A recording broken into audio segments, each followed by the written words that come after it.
En ce moment, au Sénégal, si vous voulez construire en matériaux locaux, mais de bonne qualité, vous payez plus cher que de construire avec du ciment. Donc, c'est des choses où il faut vraiment réfléchir aussi, parce que la solution, c'est vraiment la production locale de logements, en impliquant des entreprises au niveau local, en réduisant la distance entre la production des matériaux et la construction, etc.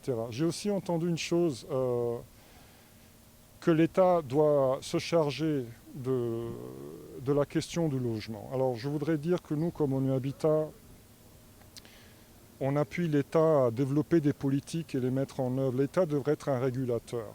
L'État ne devrait pas construire des logements parce que ce n'est pas durable. On a plusieurs exemples sur ça en Afrique du Sud, en Angola, je pourrais en citer d'autres pour l'Afrique subsaharienne, où l'État s'est endetté énormément à construire des logements. Alors l'État doit venir en soutien aux ménages les plus pauvres et ceux qui ont moins de moyens, avec un système de subvention.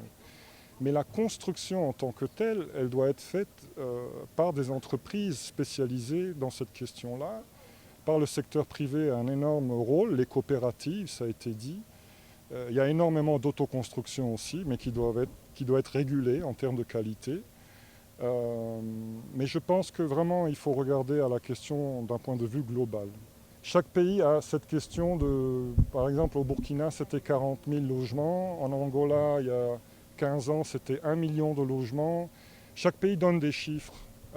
Mais je répète, la question, ce n'est pas le nombre d'unités qu'on construit. C'est est-ce qu'on développe un cadre favorable pour la production et la construction de logements.